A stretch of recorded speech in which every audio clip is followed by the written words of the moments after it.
मैं सूरत से जब निकला था तो मेरी मम्मी ने यही बोला था कि तो वापस तो आएगा ना। मतलब क्योंकि मैं बहुत टाइम से ऐसे ऐसे घूम रहा हूँ, ऐसा कुछ कर रहा हूँ, तो मालूम तो नहीं था, लेकिन अब सच में उसका बेटा वापस जा रहा है। पहली बात तो ये है। Thank you. तो पहले 2 दिन जब शुरू हुआ ना, तो यही हो रहा था, मेरे अंदर का रिबेलियन यही बोल रहा है कि क्या बोल रहा है बंदा, ये क्या कर रहा है, क्या है ये बात, मुझे कुछ हजम ही नहीं आ रही। और गुजराती में बोलते हैं कि बड़ो बड़ो, वैसे मतलब मुझे लग रहा था कि भाई मैं कुछ बोलूं कि आपकी कोई त्रुटि हो रही है कहीं पे। लेकिन फिर 2 दिन के बाद तीसरे चौथे दिन पता चला कि भाई त्रुटि तो मेरी हो रही थी, त्रुटि तो मेरी थी, जो धीरे धीरे करके ठीक हो रही थी। बहुत सारी चीज़ें समझा, उसमें से एक चीज़ थी दृष्टि वाली, जैसी दृष्टि वैसी सृष्टि। तो कहीं पे पढ़ा था कि दोस्त, इंस्टाग्राम की नज़र से दुनिया को देखो, इंस्टाग्राम के फिल्टर्स की नज़र से दुनिया को देखो, दुनिया अच्छी लगेगी। तो अब पता चला कि वो भी एक फेक ही चीज़ है, कि दुनिया की नज़र से अगर देखना है, अगर आप इंस्टाग्राम की नज़र या कोई और नज़र से देख रहे हो, कोई भी चश्मा पहन के देख रहे हो, तो आपकी नज़र वैसी ही बनेगी जैसी जैसी आप बनाना चाहते हो, नहीं कि जैसा है। ठीक है। तो वो एक चीज़ समझ में आई कि आपको देखना, आप वही देखना है जो है। फिर एक बात है, किसी को जज करने की ऐसी कुछ बात है। एक स्टैंड अप कॉमेडियन ने एक बार बताया था कि कई बार हम ऐसा करते हैं कि 4 लोग क्या कहेंगे ये करके हम नहीं करते हैं, उसमें से तीसरा मैं हूँ, ऐसा। राइट। तो ऐसा लगता है कि हर बार हम किसी ना किसी को जज करते हैं। मैं भी कर रहा था। तो जब भी कोई बंदा यहाँ पे कमिट कर रहा है कुछ भी, कि भाई मैं डिसाइड करता हूँ, मैं कमिट करता हूँ, तो मैं हर बार जज कर रहा था कि यार ये माहौल में आके बोल रहा है, भाई ये सही नहीं है। लेकिन कल मैंने कमिट किया कि भाई मैं शादी करूँगा। राइट। मेरे लिए बहुत बड़ा कमिटमेंट था। तब मुझे पता चला कि भाई यहाँ का माहौल तो ठीक है, लेकिन अपने अंदर क्या हो रहा है ना, वो पता चल रहा है कि भाई कब जाके आप बोल रहे हो, आप कमिट कब कर रहे हो, तब दिख रहा है आपको कि या ये चीज़ मैंने समझी है, मैंने स्वीकारी है, ऐसा। फिर एक बात है उभय तृप्ति की। बिजनेसेस चलाते हैं तो कभी ना कहीं हम शोषण करते ही है। हम बोलते हैं कि भाई हम फॉरवर्ड थिंकिंग वाले हैं, हम सबका ध्यान रखते हैं, ब्ला ब्ला ब्ला, बट हम शोषण करते हैं इनडायरेक्टली। अभी जो मैं कुछ करने जा रहा हूँ, कोई भी प्रोजेक्ट पे जो वर्क करने जा रहा हूँ, उसमें मेरा बहुत ध्यान यही रहेगा कि किसी ना किसी तरह से उभय तृप्ति हो, उसकी कोशिश हो।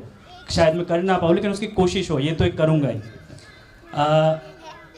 और एक बात थी आखिरी में, कि एक पढ़ा था कहीं पे कि many people die at 25, they are just buried at 75। बताते ये है कि भाई 25 तक आप जीते हो, 25 तक ही आप जीते हो, और उसके बाद मर जाते हो, लेकिन आपको सिर्फ दफन 75 पे किया जाए। लेकिन यहाँ पे आके ये पता चला कि जब हमारी पहली क्राई होती है, हम जब पहली बार सांस लेते हो, तभी से हम जिंदा ही रहते हैं। तो बेसिकली हम तभी ही दफन हो गए होते हैं। हम सिर्फ बाद में तभी हम मर जाते हैं, लेकिन बाद में हम दफन होते हैं। अभी पता चला कि भाई जीना है पहली सांस से लेके आखिरी सांस तक, जिंदा नहीं रहना। बस, थैंक यू। और बहुत बहुत शुक्रिया सब लोगों ने जो मुझे कुछ ना कुछ किसी न किसी प्रश्न पूछे, कोई ना कोई बातें बताई, जिसमें कहीं ना कहीं मैं भी छुपा था। तो शुक्रिया उसके लिए। हेलो हेलो, मैं लक्ष्मण जैन। छोटी सी शेयरिंग कर लेता हूँ। अभी जस्ट रिसेंट हैपनिंग है। मैं जेब में कुछ टॉफियाँ लेकर के चलता था। जैन साहब खड़े रहिए, 1 मिनट बता रहा हूँ। जेब में टॉफियाँ लेकर चलता था ताकि बच्चों को जब देता था तो एक टॉफी देते, उसके चेहरे पर जो स्माइल आती थी वो मुझे अच्छी लगती थी, मजा आता था। तो अभी कल शाम को सारी टॉफियाँ खाली हो गई, तो एक बच्ची बार बार आ रही हो, जानवी अभी चली गई, बाकी पूरी 3 बार आ गई, 4 बार आ गई। तो मैंने कहा बेटा अभी टॉफी नहीं है, टॉफी नहीं है। अभी वो आई मेरे पास 1 रुपया लेकर के, अब तो टॉफी दे दो। क्वेश्चन है कि हम लोगों ने खुशियों को हमें लगता है पैसों से खरीद लेंगे, और ये बच्चे समझ रहे हैं हम कैसी परवरिश कर रहे हैं। बढ़िया। हाँ जी। हेलो, मैं लक्ष्मण जैन, राजसमंद से। ये स्वीकार करता हूँ कि मैंने कभी कोई शास्त्र नहीं पढ़ा, इसलिए मुझे शास्त्रों का अनुभव नहीं है। मैं एक कोरी स्लेट हूँ, और इस कोरी स्लेट पर आपने कुछ लिखने का प्रयास किया, और उसमें मुझको लगता है कि कुछ लिखा गया। बहुत बहुत धन्यवाद आपको। पर इसी कोरी स्लेट के आधार पर मैं ये कहता हूँ कि जो नहीं लिखा हुआ था उसकी वजह से मैं कुछ अपने आप में संतोष अनुभव करता हूँ, क्योंकि मेरी कोई दृढ़ मान्यता नहीं है कि मैं किसी चीज़ पे हठधर्मी हूँ कि यही सही है यही गलत है। तो इस मामले में मैं ओपन रहा। इसका फ़ायदा, इस दृष्टिकोण का फ़ायदा मेरे को इस दृष्टि से मिला कि मेरा परिवार, मेरे सब बच्चे जो भी भले अलग अलग जगह पर हों, पर मेरे हर कार्य से वो खुश हैं, संतुष्ट हैं और प्रेरणा देते हैं कि हाँ आप जहाँ जा रहे हो चलो। मैंने अकेले रहने का निर्णय किया तो भी उनमें से किसी को कोई ऑब्जेक्शन नहीं। वो ये देखते थे कि हाँ अगर पापा खुश हैं तो हम खुश हैं, और वो ये देख रहे हैं कि मैं खुश हूँ। तो इस मायने में मैं अपने को सौभाग्यशाली मानता हूँ। यहाँ आकर ये सीखा, थोड़ा बहुत सीखा, और ये और सीखने की प्रतिबद्धता आई कि भाई हाँ अब ये जो विचार है, ये दृष्टिकोण है, इसको ज़्यादा जानने की आवश्यकता है और इसमें मैं प्रयासरत रहूँगा, ये मेरा कमिटमेंट है। दूसरा ये है कि ये तो व्यक्तिगत तौर पे हुआ। दूसरा व्यक्तिगत तौर पे ये भी है कि मैं कई बार अपने आप को निहारता था। निहारता का मतलब अंदर झांकता था। तो कभी कभी लगता था ये जो मैं कुछ कर रहा हूँ वो ठीक नहीं है, कुछ ठीक कर रहा हूँ। कई चीज़ों में मैं अच्छा कर रहा हूँ, इस पर मेरे को कॉन्फिडेंस है और उसी कॉन्फिडेंस के सहारे मैं आगे बढ़ रहा हूँ। पर कई चीज़ों में मेरे को अंदर झांकने पे पता लगा कि ये ठीक नहीं है, मैं उसको सुधारने का प्रयास करूँगा। ये स्वनिरीक्षण से हो रहा है। तो ये स्वनिरीक्षण की प्रवृत्ति और बढ़े, इस पे मेरा विचार है और मैं करूँगा। दूसरा, जैसे आपने कहा कि दूसरों को देखकर अप्रभावित रहना, वैसे जीवन में मेरा ये है ही है कि मैं किसी दूसरे के वैभव से या किसी चीज़ से ज़्यादा प्रभावित होता नहीं हूँ। थोड़ा बहुत अपने को साफ सुथरा दिखने के लिए कोशिश करता हूँ, वो अलग बात है, पर बाकी किसी दूसरे के वैभव से या किसी दूसरे के प्रदर्शन से प्रभावित होना मेरी नेचर में नहीं है। और इसलिए कई बार मैं चुप रहता हूँ। चुप रहने का मतलब मैं ये समझता हूँ कि कोई ज़रूरत नहीं मेरे को कुछ दिखाने की, दर्शाने की। तो यहाँ इस माहौल में भी कई बार जो दूसरे बोलते थे उससे मैं सहमत हो जाता, तो मैं प्रश्न या कुछ कहने की कोशिश भी नहीं करता था। पर आज लगा कि ये स्वानुभूति है, उससे मैं बोलने को तत्पर हुआ। ये मैं आपके साथ शेयर करना चाहता हूँ। दूसरा सबसे बड़ी बात जो मैं समझ रहा हूँ और जो थोड़ा बहुत पहले से भी जानता था कि ओनरशिप, जो भी मैं करता हूँ, जो भी मेरे साथ होता है, उसकी ओनरशिप मेरी है। इसको समझते बूझते जो मेरे साथ अच्छा होता है या बुरा होता है वो भी जिम्मेदारी मेरी है। कोई मेरे साथ दुर्व्यवहार करता है, पहली बात तो करता नहीं, और मान लो करता है तो वो उसका सोच है, पर मैं सोचता हूँ कि अगर वो कुछ कर भी रहा है तो ये मेरी वजह से है। तो मेरे को अपने में जांच के देखना है कि आखिर क्या बात है। तो हर चीज़ की ओनरशिप लेने की मेरी इच्छा है और लेने की कोशिश करूँगा। और आसपास की अव्यवस्थाएं बहुत देखता हैं, सभी उन अव्यवस्थाओं को लेकर दुखी होते हैं और अपने दुख रोष प्रकट करते हैं, पर करने की कोशिश नहीं करते कि भाई उनको कैसे ठीक किया जाए। मैं थोड़ा बहुत प्रयास करता हूँ कि हाँ भाई कुछ किया जाए, और उसमें जितनी सफलता मिलती है। सभी अव्यवस्थाएं तो दूर नहीं कर सकते, पर खुद में व्यवस्थित होने का प्रयास जरूर जारी है। धन्यवाद जी, बहुत बढ़िया, धन्यवाद। हाँ जी, महाराज जी को माइक। जी साहब। हाँ, आप पकड़ के रखो। हेलो।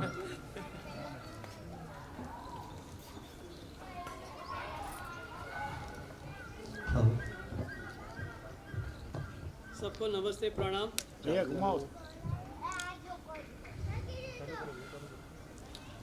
मैं जो कुछ भी कहूँगा हम दोनों की ओर से कहूँगा। पहली बात, इस शिविर के लिए सोम सर, सोम त्यागी, जो भी बोलो, इनका हम दोनों खूब खूब शुक्रगुजार हैं। सेकंड थिंग, जिन्होंने शिविर का आयोजन किया, विनू भाई और उनकी पूरी टीम, तो उनका भी खूब खूब शुक्रगुजार हूँ। तीसरी बार आप सबका नंबर है कि अब इतने सारे लोग यहाँ शिविर में आए तो मुझे जुड़ने का मौका मिल गया। आप ना आते तो मैं नहीं जुड़ पाता, तो आप सभी का भी खूब खूब शुक्रगुजार हूँ। और इससे भी आगे कहने वाली बात तो ये है कि हम सब लोगों का, स्पेशली आप सब लोगों का संख्या तो काफ़ी अच्छी थी, उससे ज़्यादा बढ़कर रिसीविंग बहुत अच्छा था। समझ पाते होंगे मैं क्या कहना चाहता हूँ। उसका प्रमाण ये है कि जो टॉपिक 10 टॉपिक, ये जो 10 जीवन क्रिया थी, वो जो जनरली सोम सर वो पहली परिचय शिविर वो टॉपिक नहीं लेते, तो हमारा रिसीविंग देखकर उन्होंने ये टॉपिक ले लिया। मतलब हम सबका रिसीविंग खूब खूब अच्छा था, उसके लिए भी आप सबको खूब खूब धन्यवाद।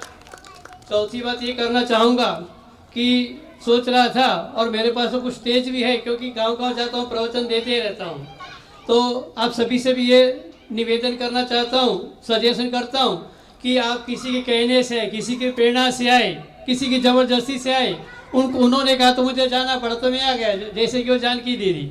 लेकिन अभी वो बोली कि मैं तो आऊँगी लेकिन मेरे पतिदेव को भी लेके आऊँगी।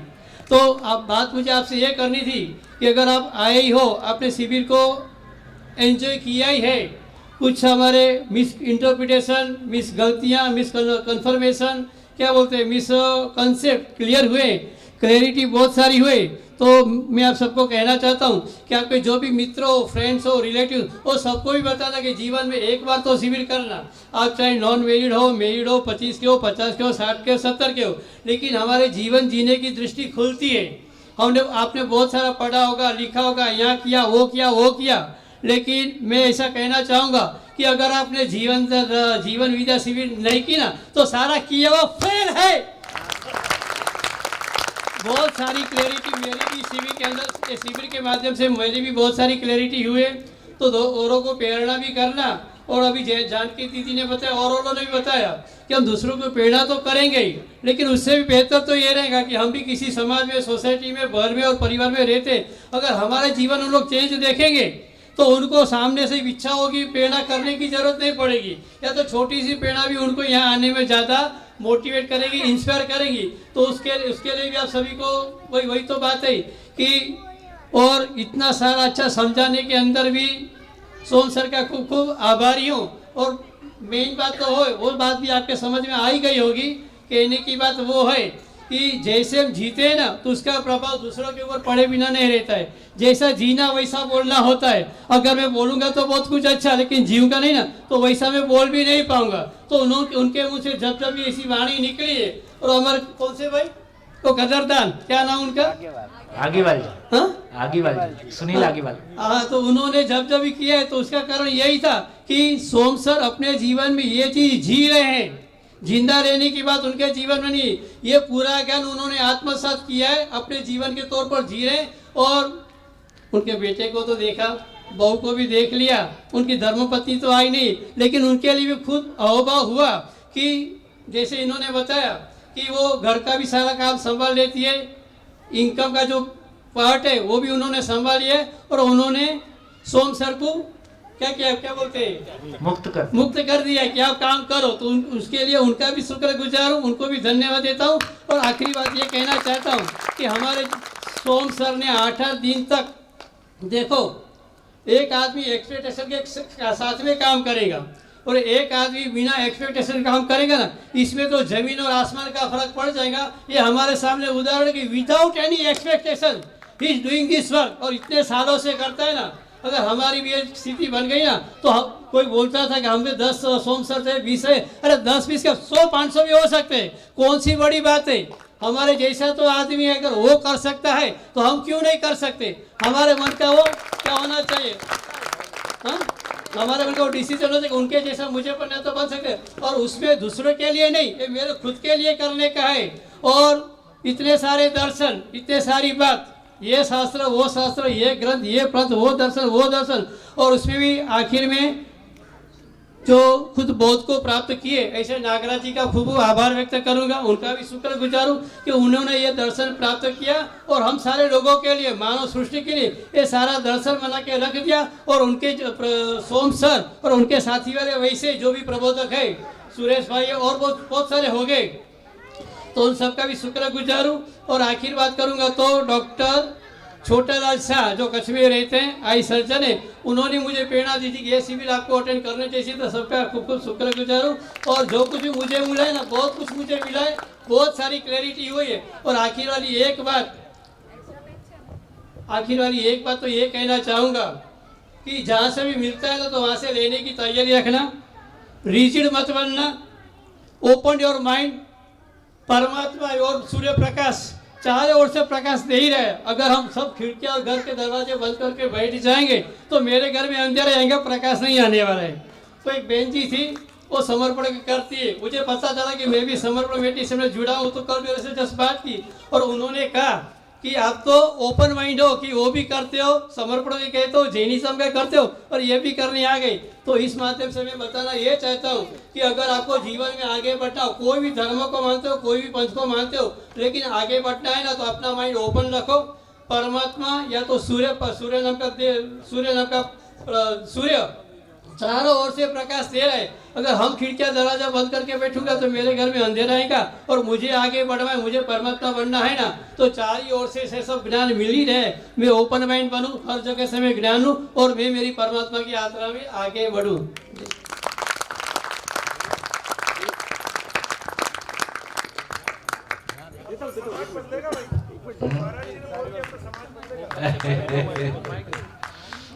खूब खूब धन्यवाद।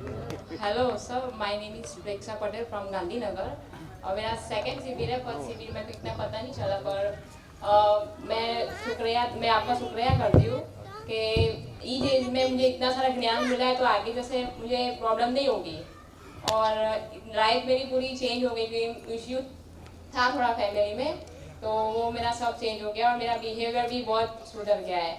और मैं शिल्पा आंटी की वजह से आई हूँ, उनको भी शुक्रिया कि उन्हें मुझे शिविर कराया। और मैं अकेली आई हूँ, पर फर्स्ट टाइम कि मैंने कभी भी एक अकेली फैमिली के बिना नहीं आई हूँ, पर मुझे ऐसा नहीं लगा कि मैं अकेली आई। पूरा परिवार सब साथ सपोर्ट था, तो आपका बहुत शुक्रिया। Thank you. नमस्कार, मेरा नाम ध्रुवी मेंदपरा है, मैं सूरत से हूँ। मैं 22 साल की हूँ। अभी हाल ही में मैंने पहली तारीख को एग्ज़ाम दी थी जब ये स्टार्ट हुआ था, पर मेरा कुछ ऐसा प्लान था कि एग्ज़ाम देने के बाद मुझे उदयपुर जाना है घूमने के लिए, क्योंकि मैं 3 महीने से घर पर ही थी। पर मेरी मम्मी ने मुझे फोर्स किया, क्योंकि वो मुझे अच्छी तरह से जानती है कि मेरा नेचर कैसा है। मम्मी ने मेरे को बोला कि शिविर में जाओ और सुधरो थोड़ा सा। पहले दिन जब मैं यहाँ आई थी ना, तो मेरा माइंडसेट पूरा ऐसा था कि सुबह एग्ज़ाम दूंगी और शाम को निकल जाऊंगी उदयपुर। पर शाम को निकली, पर इधर आना पड़ा, तो पूरा माइंड पूरा ऐसा था कि अरे कहाँ पे आ गई मैं। तो पहले दिन मैं रोई थी और आज भी रो रही हूँ, पर दोनों में फ़र्क इतना है कि पहले दिन उस बात के लिए रो रही थी कि मैं यहाँ पे क्यों आई, और आज इसलिए रो रही हूँ कि अच्छा हुआ कि मैं यहाँ पे आई। और कई सारी बातें जानने को मिली, जैसे कि नज़रिया बदलो। मैंने इंटीरियर डिज़ाइनिंग किया है, तो मैं कहीं भी जाती हूँ तो मुझे डिज़ाइन दिखता था, पैटर्न दिखता था, मटेरियल दिखता है। तो आपने जब ये ऐसा बोला कि आप अगर अपनी नज़रिया बदलोगे तो आप जैसे हो वैसा आप सामने वालों को देखेंगे। वो क्लिक हुआ कि मुझे मेरा नज़रिया बदलना है, कि फिर अगर मैं जैसी हूँ मुझे वो सब सामने दिखाई देगा, कुछ ऐसा। सॉरी मेरा वर्ड्स बढ़िया बढ़िया। और गुस्सा, हाँ, मुझे गुस्सा बहुत आता था छोटी छोटी बात पे। मैं जज बहुत करती थी सामने वाले को। वो मुझे सीखने को मिला यहाँ पे कि उससे डील कैसे करना है, उससे प्रभावित नहीं होना है। अगर आप प्रभावित होगे तो वो आपके लिए हानिकारक है। आपको उससे डील कैसे करना है वो मुझे बहुत अच्छा लगा यहाँ पे। और कई सारी बातें, जैसे कि हमने कल या परसों बात की थी कि मुझे ऐसा डर था कि मुझे मैरिज नहीं करना है, क्योंकि अगर मैं करूँगी तो फिर मैं उसमें बंध जाऊँगी। और मैं बचपन से ऐसी हूँ कि मुझे हर जगह से कुछ ना कुछ लेना है, मतलब मुझे एक टाइम पर सब कुछ कर लेना। मैं बहुत चंचल हूँ, हिंदी में क्या बोलते हैं मेरे को नहीं पता। चंचली हूँ। ओके। तो मुझे ऐसा था कि मैं एक टाइम पर सब कुछ लेना चाहती हूँ। अगर मैं मूवी देख रही हूँ तो मुझे चैटिंग भी करनी है, सॉन्ग भी सुनने हैं, गेम्स भी प्ले करने हैं। मैं इतनी चंचल हूँ कि मैं कोई भी काम 2 घंटे तक लगातार नहीं कर सकती हूँ। पर आज सुबह जब मेरी मम्मी के साथ बात हुई तो मेरी मम्मी इतनी शौक थी कि मैंने इतने दिन यहाँ पे 4-4 घंटे एक साथ पे बैठ के निकाले हैं, तो वो बहुत शौक थी। ये बात भी इम्प्रूव हुई कि मेरे में स्थिरता आ रही है। और एक ये था कि मैं बहुत गोल ओरिएंटेड पर्सन हूँ। मुझे ऐसा लगता था कि मुझे ये कर लेना है, मुझे वो कर लेना है। अभी 1 तारीख को मैंने आईएलटीएस की एग्ज़ाम दी थी क्योंकि मुझे कनाडा जाना है, उधर जाके घर लेना है, गाड़ी लेनी है, करियर सेट करना है, क्योंकि बचपन से मैंने ऐसा ही तो देखा था। ऐसा ही देखा था कि सब कुछ करना है, लाइफ सेट करनी है। अगर सेट नहीं करोगे तो फिर आपको वो फैसिलिटीज सब नहीं मिलेंगी और फिर मैं दुखी हो जाऊंगी। मतलब मुझे वो मिलेगा नहीं तो मैं दुखी हो जाऊंगी, ऐसा मुझे था। पर यहाँ पे आके मुझे ये समझ में आया है कि वो सारी क्षणिक सुख की वो सब कुछ है, क्योंकि मुझे उसमें नहीं पढ़ना है, मुझे जो लॉन्ग लास्टिंग वाला है उसकी तरफ चलना है। सो ये पॉइंट ऑफ व्यू स्थिर हुआ, मैं स्थिर हुई, क्योंकि मैं अभी तक बहुत ही ऐसा थी कि मुझे सब कुछ एक साथ में ही कर लेना है, कुछ भी छोड़ना ही नहीं है। वो जो युवानी वाला मूड होता है ना, वो प्रॉपर ऑन था मेरे में। वो अब जाके कहीं ना कहीं ऑफ हुआ है। हालांकि मैं पूरी शिविर नहीं अटेंड कर पाई हूँ, कहीं ना कहीं मेरे स्वभाव की वजह से। पर आज मुझे लगा कि वो बोलते हैं ना, वो किक मिली है मेरे को कि मुझे ऐसा होना है। वो आज मुझे बहुत सारा वो जो बोलते हैं ना बत्ती हुई है, वो हुई है।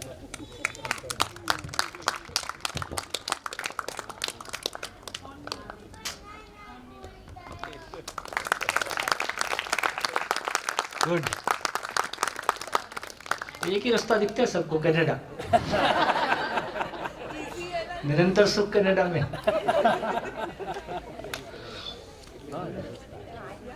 वो बोलते हैं ना, जब पढ़ेगा इंडिया तभी तो बढ़ेगा कनाडा। माइक।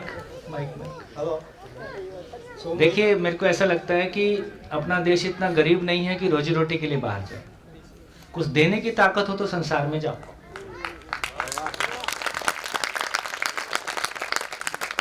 क्या रोजी रोटी के लिए बाहर जाना, इतनी गरीबी थोड़ी है देश में। वो फ्रीडम के लिए जाते हैं। हाँ जी, माइक ले लो। सभी को प्रणाम। आप सब लोगों की वजह से मैं भी उपयोगी और सहयोगी बन जाऊं, इस ओर यात्रा शुरू है। और निश्चित रूप से जिस ओर प्रयास करूंगा तो स्वाभाविक है कि उस ओर बढ़ ही जाऊंगा, ऐसा मेरा मन कहता है। और बहुत बहुत धन्यवाद। शुभकामनाएं। हेलो। सोम भैया, आपको और जैन गुरु मुनि को भी सत सत प्रणाम करता हूँ। सभी भाई बहनों को मेरा प्रणाम। सुरेश प्रजापति, बेसिकली मैं कलोल से हूँ, लेकिन 2000 से मैं गांधीनगर रहता हूँ और मैं शिल्पा चौहान के कहने पे मैं इधर आया हूँ। आप जो सिखाते हैं वो मुझे बहुत बढ़िया लगा। मेरा पहला शिविर है, अब मैं दोबारा आऊँगा तो मैं नोट पेन लेके बैठूँगा। और आपने जो बताया कि जिंदा जीने के लिए जीते हैं, मैं अब तक ऐसा समझ रहा था आज से 15-16 साल पहले का जिंदा रहने के लिए जीता हूँ, लेकिन सचमुच में मुझे मेरे धर्मपत्नी और मेरे 2 बेटों ने जीने के लिए जीना है वो सिखाया है। वैसे तो मुझे बोलना आता नहीं है, मैंने कभी जीवन में माइक पकड़ा भी नहीं है। इतने बीचों के बीच मैं पहली दफ़े बोल रहा हूँ, मतलब मुझे लगता है कि मैं सही बोल रहा हूँ या नहीं बोल रहा हूँ। बहुत अच्छा बोल रहा हूँ। एक्चुअल में 79 में मैं डिप्लोमा सिविल इंजीनियरिंग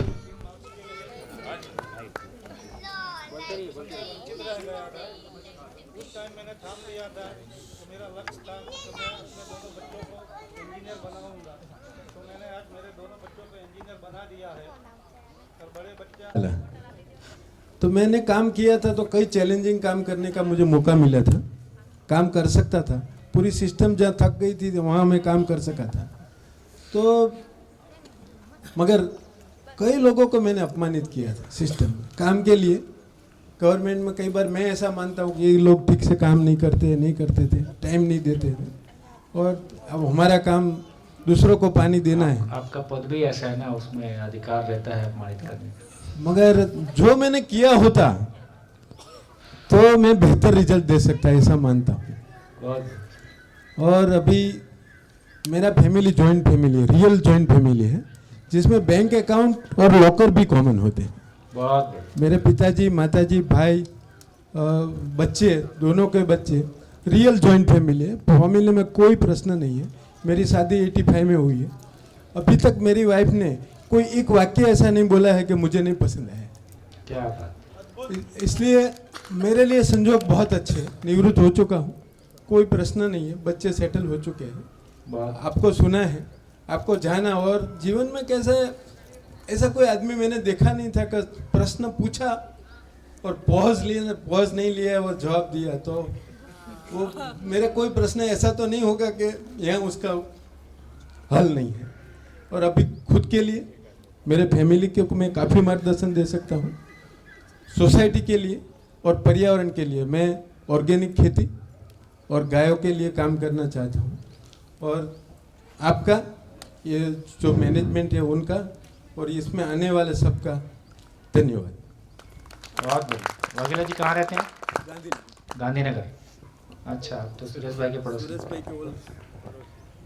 बहुत बढ़िया। हाँ साहब। हाँ सर, ऐसे आगरा कैसा है? जी साहब, जब मैं आया था, मैंने आपको पहले आते आते आपने पूछा था कि आप कैसे आए, आपका उद्देश्य क्या है। तो मैंने बताया था आपको साहब, या तो मैं पागल खाने जा रहा था या सुसाइड करने जा रहा था। तो फिर तीसरा विकल्प मुझे यहाँ किसी ने बता दिया कि तुम वहाँ चले जाओ, तो मैं तब यहाँ आया था। तो आप समझ सकते हैं कि मैं कितना फ्रस्ट्रेट था परिवार से, मैं अपने से ही था, उसके बाद में फिर पत्नी से, परिवार से, सबसे ईर्ष्या, नफरत, द्वेष सब भरे हुए थे। और ये कुछ कई साल से चल रहा था ऐसा ही मामला। तो मैंने कहा कि मुझे किसी ने बताया कि आप वहाँ चले जाइए, तो मैं यहाँ आने का निर्णय लिया। लोगों ने पूछा कहाँ जा रहे हैं, तो मैंने उनको बताया सत्संग करने जा रहे हैं, क्योंकि वो ये तो समझते नहीं। तो उन्होंने ये सत्संग समझते हैं, सत्संग करने जा रहे हैं, कहाँ, कौन के यहाँ जा रहे हैं, कौन से बाबा के यहाँ जा रहे हैं। अब मैं किसी के यहाँ जा रहा हूँ, पर सत्संग करने जा रहा हूँ। तो वो आसानी से समझ गए, वो अब कुछ नहीं कहा। खैर, पर मैं तो अब मैं बिल्कुल हल्का हो गया हूँ, वो सब चीज़ें मुझसे निकल गई हैं। अब वो पत्नी भी मेरे साथ में आई हैं और अब मुझे उनसे भी लगाव है, प्यार है। और मैं ये महसूस करता हूँ कि वो भी अपने अंदर दुखी थी, मेरी वजह से रही होंगी। जब मैं दुखी बांट रहा हूँ, जिसके पास जो है वही बांटेगा। जब मैं खुद दुखी था तो वही बांटता था। नफरत थी तो नफरत बदले में आएगी जी। वो सब चीज़ें मुझसे दूर किनारा कर गई। और फिर मैंने कभी एक बार सोचा कि यार कहीं बुढ़े तोते नहीं पढ़ते हैं, क्योंकि हम ये सोचते हैं कि हमने बहुत ग्रंथ पढ़ लिए, गीता पढ़ ली, भागवत पढ़ ली और सत्संग कर लिए, तो हम तो बहुत ज्ञानवान हो गए। अब नई चीज़ कोई समझ में आएगी नहीं। तो जैसे बोले जैन साहब कह रहे थे राजसमंद वाले कि मैं तो सब कोरा कागज़ हूँ। तो कोरे कागज़ पर लिखना बहुत आसान होता है, लेकिन और जहाँ काली कामर हो गई हो तो उस पर लिखना बड़ा मुश्किल है। फिर मेरे दिमाग में आई, ब्लैक बोर्ड तो काला ही होता है, तो उस पर वाइट चौक चलाया जाता है। क्या बात। तो क्यों ना करके सीखे। तो फिर मैं उसी दृष्टि से यहाँ आया और मुझे बहुत कुछ मिला। और अब मैं ये सोचता हूँ कि जो शिविर मैं न्यायपालिका में रहा, तो वहाँ इतने परिवार बिखरे हुए आते हैं। अगर ये शिविर उन परिवारों को करा दिया जाए, जो लड़का लड़की आते हैं, पत्नी आते हैं, उन्हीं के पर मैटर ज़्यादा हैं अब हर कोर्टों में, और मुकदमे कम हो गए कंपेरिजन में। पहले एक कोर्ट थी, फिर 2 कोर्ट हुई, फिर 4 हुई। एक ज़िले में मेरे आगरा में 4 कोर्ट हैं फैमिली की। अच्छा। हाँ, एक दिन में 500-500 फाइलें लगती हैं। और फिर भी 2 महीने बाद, 3 महीने बाद मुकदमा नंबर पे आता है। ज़्यादा वजह क्या रहती है ये सब में? ये ईगो रहती है। ईगो रहती है, हाँ, सुख दुख नहीं है। और फिर और ये सब हो जाता है 1 साल की विदिन 1 ईयर, शादी के 1 साल के अंदर, 2 साल के अंदर। खैर कुछ ऐसे भी लोग आ जाते हैं जो 60 साल के हैं, वो भी कचहरी में आ गए हैं, वो उनकी अलग मैटर है। पर यह कि अगर ये शिविर और वास्तव में उन लोगों को करा दिया जाए ना, तो वो परिवार बिखरने से बच सकते हैं। बहुत बहुत बहुत उपयोगी हो सकता है। तो ये विद्या जो है ये नवयुवकों के लिए बहुत कारगर है। और इनसे ये बिखराव बच्चे आएगा समाज का, और लोग जीना सीख जाएंगे। देखिए, आप में से ही किसी ने कहा था कि महिलाएं कितनी हैं या महिलाएं कितनी हैं इस मंच पे, ऐसा कि एक बार चर्चा में आया था। किसने कहा था वो तो मेरे को याद नहीं है। कभी मैं एक शिविर कर रहा था हापुड़ में जी, तो वहाँ एक महिला ने बहुत अच्छा कमेंट किया। जब शिविर में ये चर्चा हुआ कि भाई परिवार की आवश्यकताएं तो निश्चित हैं, तो उन्होंने कहा कि जब यदि परिवार को ये समझ में आ जाए कि परिवार की आवश्यकता निश्चित है और वो एक की सैलरी से पूरी हो सकती है जी, तो दूसरे को, एक तो दूसरा जॉब करता है उससे घर बिखरता है और वो किसी एक की जॉब खा लेता है। हाँ बिल्कुल, हाँ ठीक है, दो तरफ प्रॉब्लम हुई। जी जी बिल्कुल। तो यदि ये बात हमारी क्लैरिटी में आ जाए कि परिवार की आवश्यकता, एक परिवार पति पत्नी दोनों इस बात पे सहमत हो जाएं कि परिवार की आवश्यकता का क्या मतलब होता है, यदि ये समझ में आ जाए तो एक परिवार की आवश्यकताओं के लिए और सही अर्थों में समाज की आवश्यकताओं के लिए पति पत्नी में से जिसकी भी सहमति, योग्यता, स्थिति बनती हो, तो सही अर्थों में स्थिति ये बनेगी कि परिवार और समाज दोनों की आवश्यकता को हमको ध्यान में रख के चलेंगे तो परिवार भी पर्याप्त मात्रा में संगठित होकर साथ चल पाएगा, क्योंकि अभी क्षमता बहुत ज़्यादा है और काम कुछ है नहीं, हाँ इन्वॉल्वमेंट नहीं है ना। बिल्कुल। तो यदि आपके पास दोनों फुली ऑक्युपाइड है और मीनिंगफुली ऑक्युपाइड है, तो वाकई में एक परिवार सही अर्थों में परिवार हो पाएगा यदि सामाजिक भागीदारी, भयमुक्त समाज के अर्थ में हर परिवार की कोई भागीदारी हो। ये हमारी ज़रूरत है। अब तो शादी का आधार भी जॉब बन गया है। हाँ, वो तो लड़का भी ये चाह रहा है कि मुझे जॉब वाली लड़की चाहिए, और लड़की जॉब वाली है तो वो तो लड़का चाहती है कि साहब मुझे जॉब वाला ही लड़का मिल जाए, ताकि जिंदगी।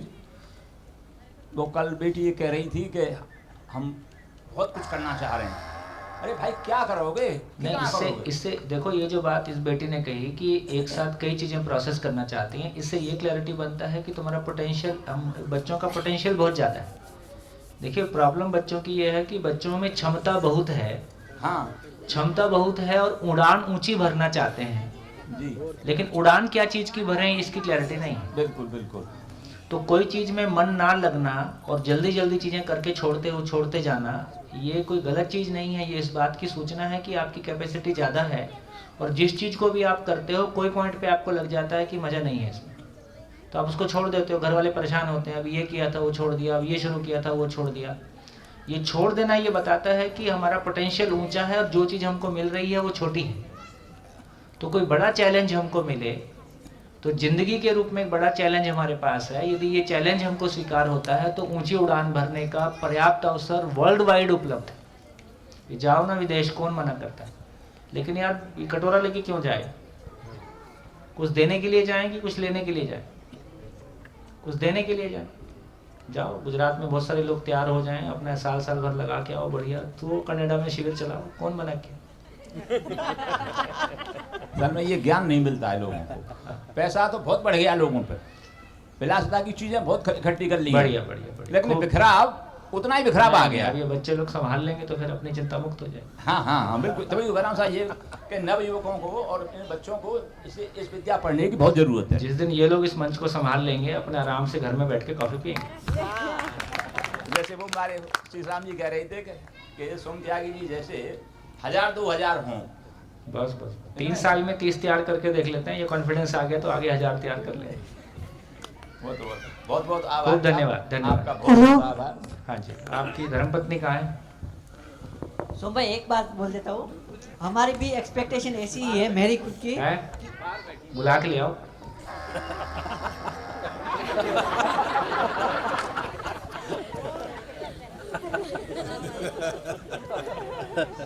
आजा भाई, अच्छे दिन आ गए।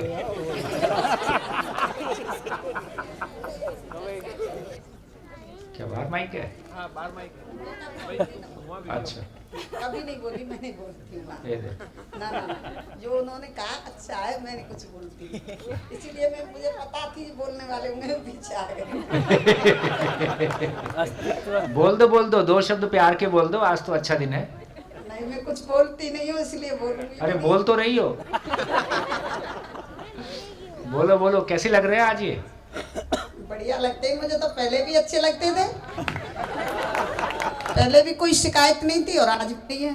हाँ, अब तो और अच्छे हो जाएंगे। इनकी शिकायत थी, मैं पढ़ी नहीं हूँ इसलिए इनको शिकायत रहती थी। अब तो समझ में आ गया पढ़ना लिखना का कि हाल कैसा है। बाकी मुझे और कोई शिकायत नहीं है। बहुत बढ़िया, खूब शुभकामनाएं। चलिए धन्यवाद। हाँ जी, मैं राहुल पटेल अहमदाबाद से हूँ। 2 तारीख से पहले तक तो बहुत ज्ञानी था।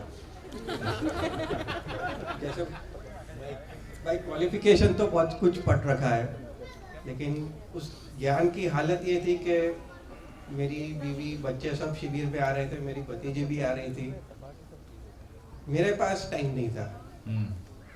और उनके लिए गाड़ी भी तैयार थी, ड्राइवर भी था, सब कुछ अरेंजमेंट था, लेकिन पता नहीं क्या हुआ तो अचानक से बहुत सारे लोगों की मदद से यहाँ पहुँच गया मैं।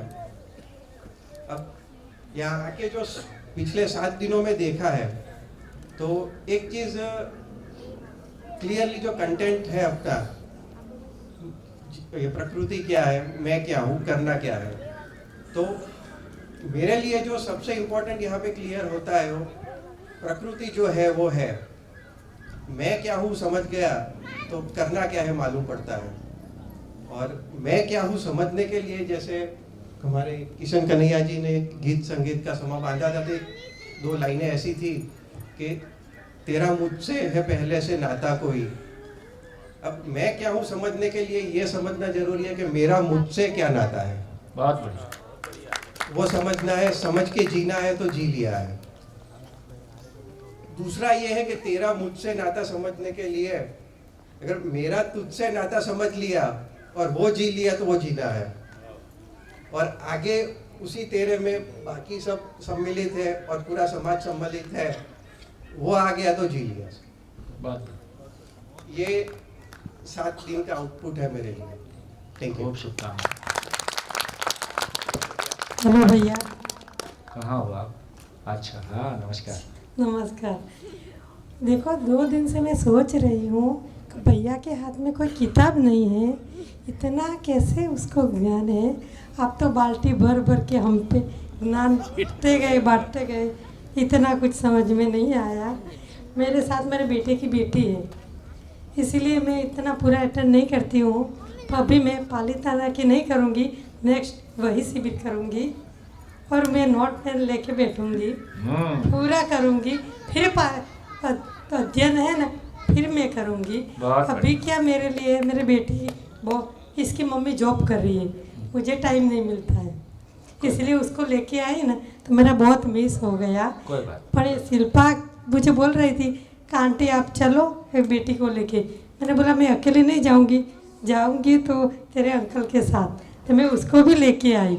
मैं अकेले क्यों जाऊँ, आप भी चलो, मैं घर जाके कुछ इसके साथ चर्चा कर सकूँ, अकेले किसके साथ चर्चा कर सकूँ। और फिर मैं सोचती हूँ कभी आऊँ तो मेरे 2 बेटे बहुएं सबके साथ आऊँ, पूरे फैमिली जरूर है। रियल में आपको इतना ज्ञान दिया, थैंक यू भैया। हाँ जी,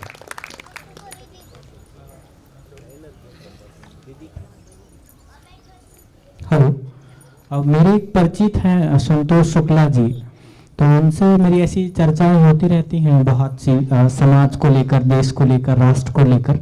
तो उन्होंने मुझे सजेस्ट किया, बोले कि एक ऐसा प्रोग्राम चलता है और ऐसा बिल्कुल उसको डिज़ाइन किया हुआ है जो कि समाज में और देश में जो अभी माइक दूर कर लीजिए। हाँ, समाज में और देश में ये कुछ साउंड का मुझे कुछ दिक्कत लग रहा है। नहीं थोड़ा अपने पास रख, हाँ, दूर कर। तो यहाँ थोड़ा सा सही कर देंगे तो सही। ठीक है। तो देश में और समाज में जो अभी जो समस्याएं हैं हमारे देश में, हमको समाज को कैसे गढ़ना है और समाज को हमको कहाँ लेके जाना है, इस प्रक्रिया में जो अभी लोग सहयोगी हो रहे हैं उसके लिए एक बहुत अच्छा प्रोग्राम डिज़ाइन किया हुआ है। वो है जीवन विद्या। तो वो मुझे कई बार बोल चुके, मैं कहा कि ठीक है जाऊंगा जाऊंगा करके ऐसा, तो हर बार जो है तो कुछ ना कुछ ऐसा टाइम हो जाता था, नहीं हो पाता था। इस बार उन्होंने कहा कि आपको जाना ही है और आपको जाना ही है, तो मैं कहा ठीक है जाऊंगा। फिर मैं लेट ही आया 3-4 दिन। तो मुझे यहाँ पे एक चीज़ बहुत अच्छी लगी कि ये जो सिस्टम है, ये जो पूरा जो हम सीखते हैं, ये कोई भी चीज़ एक्सटर्नल नहीं है। मतलब कि ये सारी चीज़ें हम बिल्कुल अडॉप्ट किए हुए हैं, पहले से जानते हैं। और ये जो हमारा जो मूल सिद्धांत है, कहना चाहिए कि जिसको हम वेद कहते हैं, या कहना चाहिए कि जो हमारा वैदिक ज्ञान है, उसी का ये एक मॉडिफाई रूप है या प्रक्रिया कह लीजिए। तो इसको हम उस तरीके से जानते हैं और समझते हैं कि चीज़ों को कैसे हम बेहतर करके और समझ सकते हैं, वो हमारे उसमें एडॉप्ट हो सकती हैं। कोई चीज़ें जो हम अपनी मतलब मूल जो हमारी प्रक्रिया है, जिसको हम जानते थे, उसको हम भूल गए हैं, उससे हम कैसे कनेक्ट हो सकते हैं, उसको जानने के लिए ये बहुत अच्छा मुझे प्लेटफॉर्म लगा। और चलते चलते एक शेर कहना चाहूँगा, शायद आप लोगों को सबको समझ में आ जाए कि जो सोहम भैया कहना चाहते हैं शब्दों के माध्यम से और सबके माध्यम से, जो समाज को एक संदेश देने की प्रक्रिया है कि काश मेरी बातें यूँ तेरे जहन से इस कदर रूबरू हो जाती, कि काश मेरी बातें यूँ तेरे जहन से इस कदर रूबरू हो जाती कि मुझे इस कदर शब्दों की जरूरत न होती।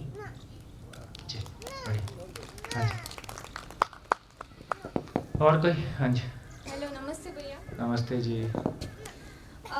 जब हम डिस्कशन कर रहे थे, आपने बोला कि पास पड़ोसी में डिस्कस कर लो, तो हम फैमिली के साथ आए, तो पूरा परिवार साथ में बैठ के डिस्कस कर रहे थे। तो पता चला कि हम पहले सोचते थे कि जॉइंट फैमिली में रहना है तो कुछ तो कॉम्प्रोमाइज़ करना पड़ेगा। तो अभी पता चला हम सब ने मिलकर ऐसा, मतलब वो निकला सार कि ऐसा कुछ नहीं है, हम सबको मिलजुल के रहना है, बस अच्छे भाव विचार के साथ। और मेरा पर्सनली बोलूँ तो यहाँ मुझे एक बहुत अच्छा लगा पॉइंट कि मैं खुश रहूँ वो मेरी जिम्मेवारी है, और कोई नहीं, ना ही मेरे फियांस के, ना ही कोई परिवार। क्योंकि मैं गुस्सा तो ज़्यादा नहीं करती, बट नाराज़ जल्दी हो जाती हूँ। कभी कभी बार तो मेरे फियांस को भी पता नहीं होता यार तू नाराज़ किस बात से हुई। तो वो पूछते हैं कि यार बता तो दे नाराज़ कैसे हुई। तो वो सिनेरियो में अभी याद करें तो मुझे हंसी आ रही है, पर तभी मुझे वो पूछते तो गुस्सा आता था कि यार इतना भी पता नहीं, मुझे नाराज़ कर दिया ऐसा। तो अभी मुझे पता चल गया है कि मैं खुशी अपने आप से ही जिम्मेवार हूँ कि मैं अपनी खुशी खुद ढूंढूं और उनकी खुशी में सहयोग दूँ। फांसी सोचता रहता है कि मेरी वजह से तो नाराज नहीं है, बाद में पता चलता है इसका हॉबी है नाराज होना।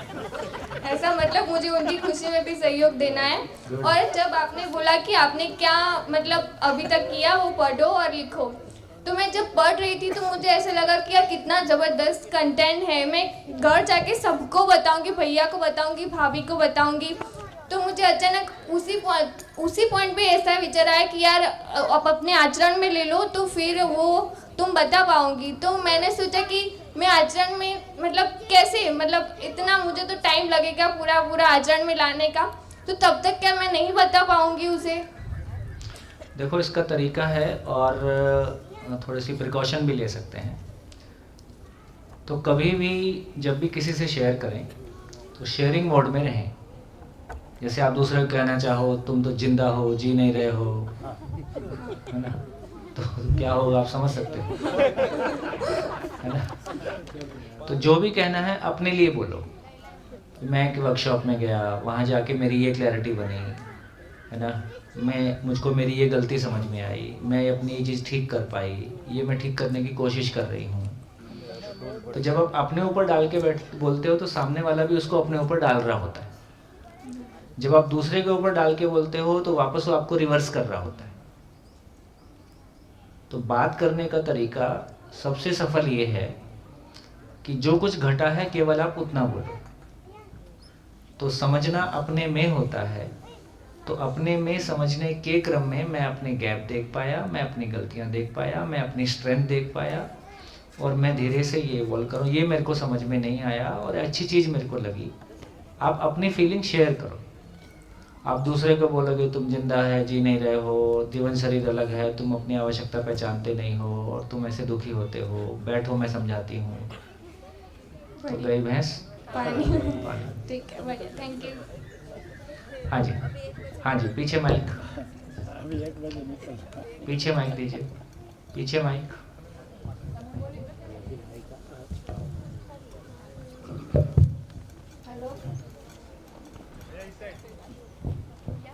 हेलो जी, आ रही आवाज, आ रही है।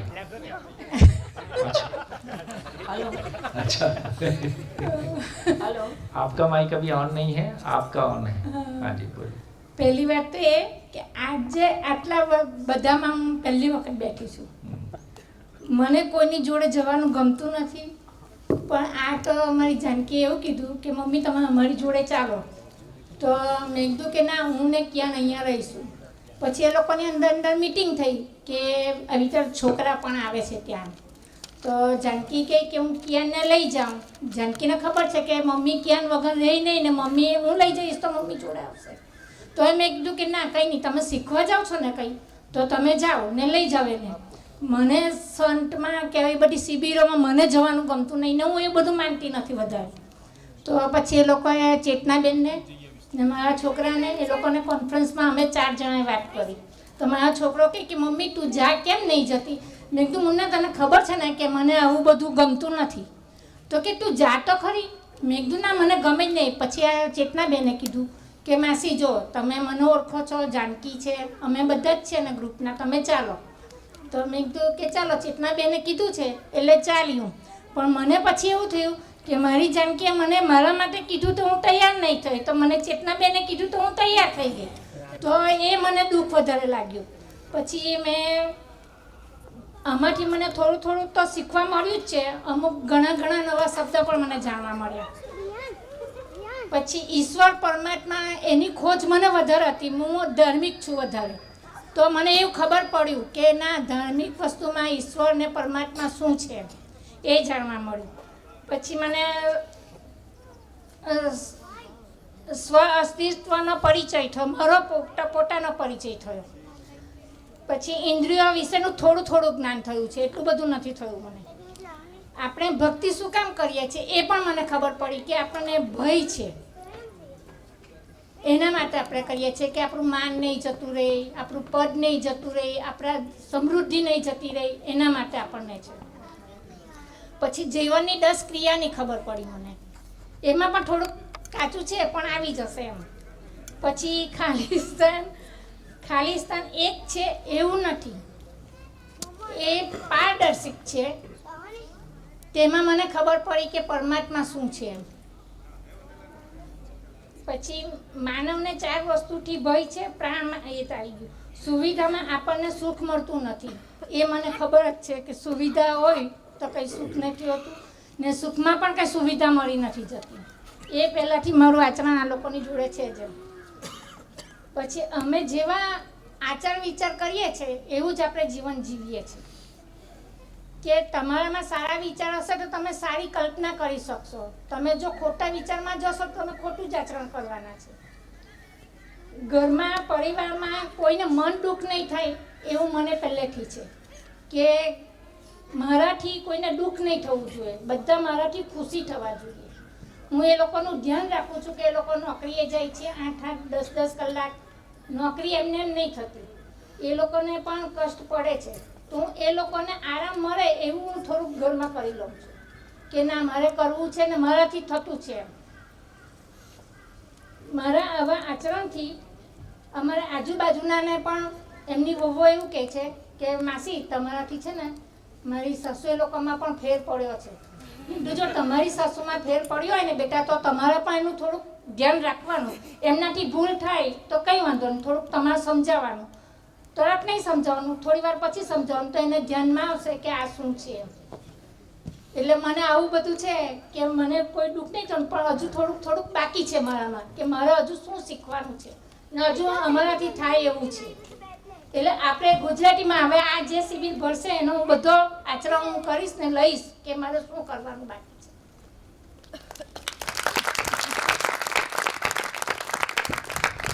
बहुत बढ़िया। मम्मी बोलने के लिए मना बोल रहे थे, बोले मैं नहीं बोलूंगी। मैंने बोला बोलो बोलो, कोई नहीं, जैसा आता है। बोले हिंदी नहीं आता है। मैंने बोला कोई नहीं, आप गुजराती में बोलो, शायद भैया को समझ में नहीं आएगा, पर जो दूसरे बैठे हैं उनको तो आएगा। भैया गुजराती सीखेगा ना। हाँ। भैया का गुजराती का ट्रेनिंग हो रहा था। हाँ। तो इसलिए फिर उन्होंने। बहुत बढ़िया, खूब बढ़िया। सारो छे। रत्नाकर सारो सागर महाराज 3 साल में सीख जाएंगे।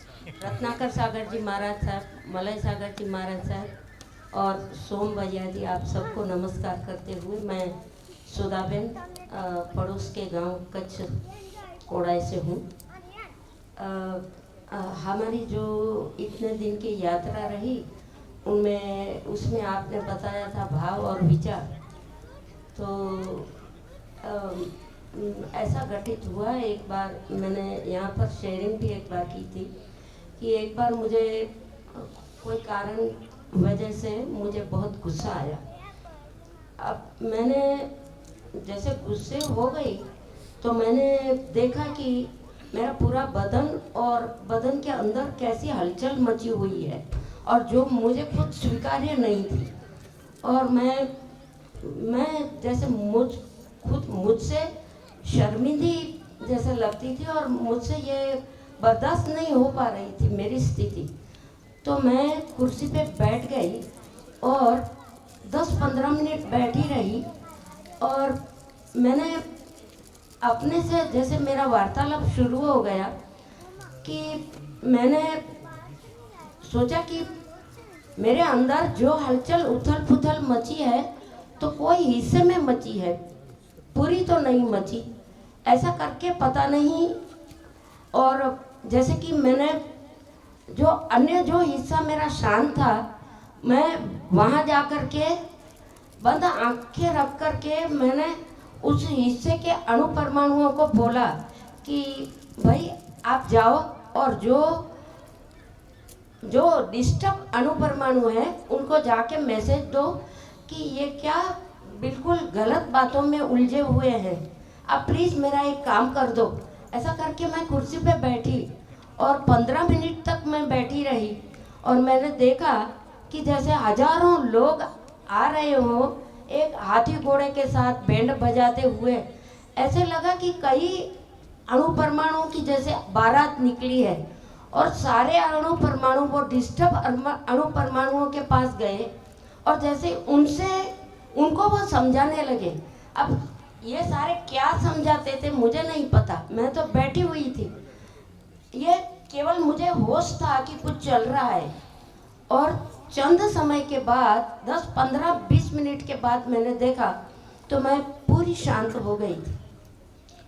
और वो ऐसी शांतता कि उस दिन मुझे आज तक भी याद है कि मैं सवेरे जो घड़े में पानी छान के भरती हूँ तो हर वक्त मेरी प्रार्थना रहती है, मैं एक श्लोक बोलती हूँ, गंगे च यमुने चैव गोदावरी सरस्वती नर्मदे सिंधु कावेरी जलेस्मिन् सन्निधिं कुरु, कि ये 7 नदियों का पानी ये मेरे पानी के घड़े में आके निवास करो ताकि जो पानी पिए उन सबको आपका पानी प्राप्त हो जाए।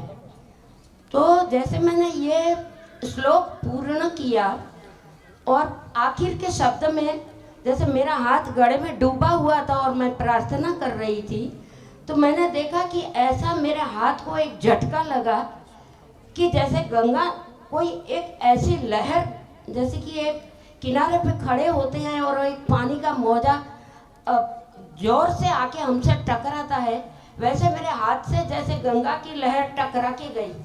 और मैं वहाँ खड़ी थोड़े समय तक तो मैं एकदम भाव विभोर हो गई, मुझे समझ में नहीं आ रहा। मुझे ऐसा लगा कि ओहो गंगा यहाँ तक आ गई। और जैसे आपने भाव विचार बताया तब लगा कि जो बाहर से चीज़ें अंदर आती है तो उथल पुथल मचाती है और अंदर वाली चीज़ जब बाहर जाती है तो कितना सुकून देती है। और मतलब ये आना जाना क्या है मैं शब्दों में नहीं रख पा रही हूँ।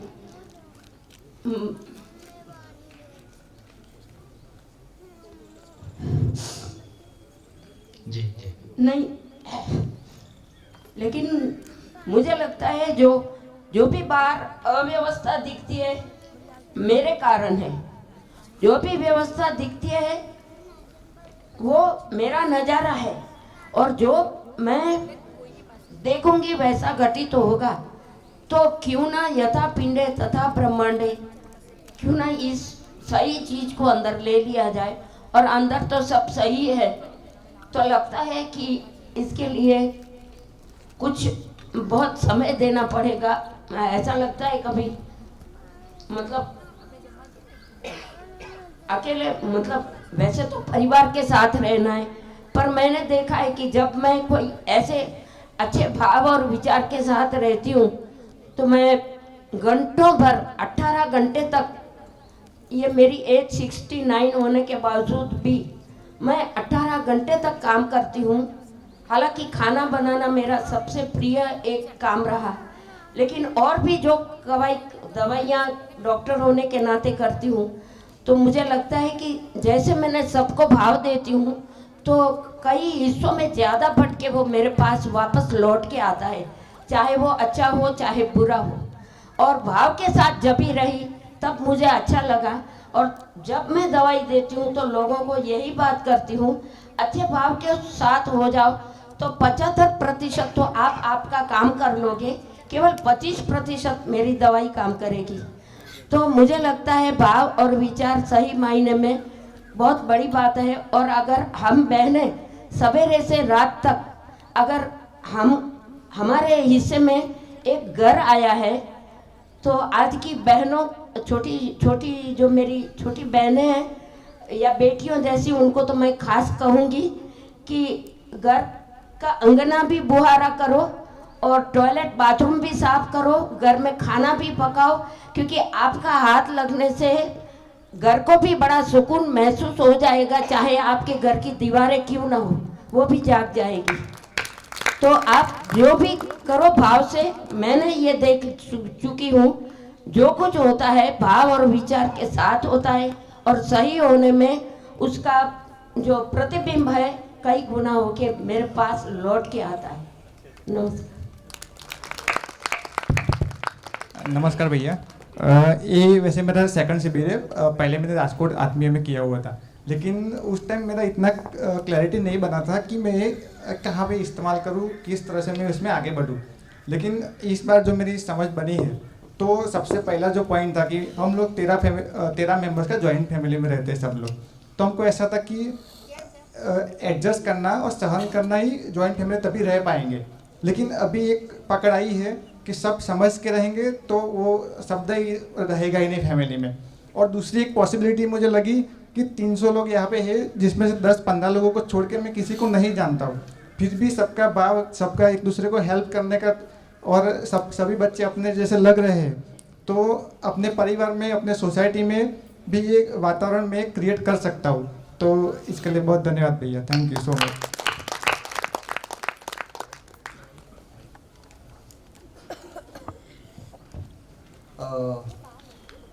मैं तो यहाँ आया था कि भाई मैं अपने परिवार से कैसे सौम्यता से पेश आ सकूँ। बाहर तो लोगों से बहुत सौम्यता से पेश आता हूँ, घर वालों से आने में दिक्कत हो रही थी। तो मेरा तो ये मुझे लगता है कि बहुत कुछ अभी गाड़ी रास्ते पे आ जाएगी। मैं प्रैक्टिस करूँगा, कुछ समय भी ऐसे आ रहा है मेरे पास कि मैं आगे कुछ कर सकूँ। दूसरा मुझे ये भी कहना था कि ये जो हमारी शिविर चली, उसमें पहले से ये जैन संत जो बैठे, मुझे बहुत आश्चर्य और बहुत आनंद भी हुआ। और आश्चर्य तो इस बात का भी हुआ कि दोनों ने जो अपनी गरिमा बनाए रखी, और स्टेज से आपने भी जो आपकी गरिमा बनाए रखी, किसी का कुछ भी कोई ना हो, ना किसी इसमें बह जाए, तो एक दूसरे का बराबर जो रखा ना, ये बात कहीं पे भी नहीं मिलेगी। ऐसे संत भी कहीं पे नहीं मिलेंगे और ऐसे वक्ता भी कहीं पे नहीं मिलेंगे। ये मुझे मेरे रोंगटे खड़े कर देने वाली बात कि भाई ऐसे भी लोग सब पॉजिटिव, इतना सारा बहुत बहुत बहुत अच्छा लगा कि सब ने अपनी गरिमा का बहुत बहुत अच्छे से पालन किया। और बहुत ही सब सहभागी जो थे शिविर के, सब लोगों ने बहुत ही अच्छे से पार्टिसिपेट किया। तो हमारा विश्वास और बड़ा है। Thank you very much. सबका आभारी हूँ, व्यवस्थापक सबका। Thank you. कल मैंने ये चीज़ देखी जब शिल्पा जी आपके पास आके आपको जो हक करने लगी, मैंने सोचा ये होता है संबंध। ऐसा तो मेरा और मेरे पापा के बीच में भी नहीं है, मुझे ऐसा लगता है। फिर शाम को पापा का फ़ोन आया और कोई व्यवस्था, मतलब यहाँ से जाने वाने की वैसी व्यवस्था की बात हो रही थी। मुझे ये तो पता चल रहा था कि पापा को ऐसा है कि हमारा ख्याल रख रहे हैं, उसका ये भाव है। फिर कोई बात आके हमारा दोनों का अंतर विरोध हो गया, विचारों में नहीं हो रहा था सेटिंग, तो मैं बहुत बहुत दुखी हो गई। फिर ये भी लगा कि मैं इतनी पापा ने ये भी बोल दिया कि जीवन विद्या करके ये कर रहे हो आप। फिर मैंने ना वो जीवन क्रिया वाला लगाया कि मैंने यहाँ पे आस्वादन मुंह का कर लिया। मैंने पापा को समझा नहीं और मैं खुद को भी नहीं समझ पाई। फिर तो मैंने सोचा कि ये जो कल नियम का विरोधी दुख है वो मुझे कल पता चला, क्योंकि मैंने सब सूत्र लगाए फिर भी वो बैठ ही नहीं रहा था। कि मैंने ये कुछ जा तो नहीं रहा है सत्य के साथ, मतलब सच है उसके साथ जा तो नहीं रहा है, तो नियम का विरोध दुख है। और तभी पता चला वो निरंतर सुख की कामना तो है हमें, पर कल मुझे ये एहसास हुआ कि मुझे निरंतर सुख की कामना है। तो भी ये फीलिंग बहुत ओवरवेलमिंग लग रही है। और उसको सेटल करके ये आपने हमको र्यून कर दिया है कि हम इसको ना समझे, ऐसा मुझे लग नहीं, मतलब इसको समझना ही पड़ेगा ऐसा मुझे लग रहा है अभी घर पे। तो ये तो हो गया कि मैंने पापा को हट कर दी, मैं हट कर दी। अभी कल जाके मैं उससे बहुत मेरी जितनी स्थिरता बन सके और मैं पापा को भी समझने की ट्राई करूँगी, मैं भी समझूंगी। ये मेरी भाभी है, हम दोनों का भी था कंडीशनिंग और वो सब। यहाँ आके हम दोनों ने भी बात करना स्टार्ट किया है, स्टार्ट कर रहे हैं। ऐसे बहुत तो नहीं हो रहा है पर कर रहे हैं, तो कुछ तो लग रहा है। और निरंतर ये जो मुझे कल फीलिंग आई ना कि मुझे भी निरंतर सुख की कामना है, वे फील किया मैंने। ये तो इन्फॉर्मेशन तो ले रहा है और सभी जगह लग ही रही थी, पर ये फील आई कल कि नियम का विरोधी दुख है और निरंतर सुख की कामना के साथ तो हम बने रहते हैं। Thank you. बोलो शिल्पा बहन बोलो, अब नाम आ ही गया है तो कुछ बोल दो।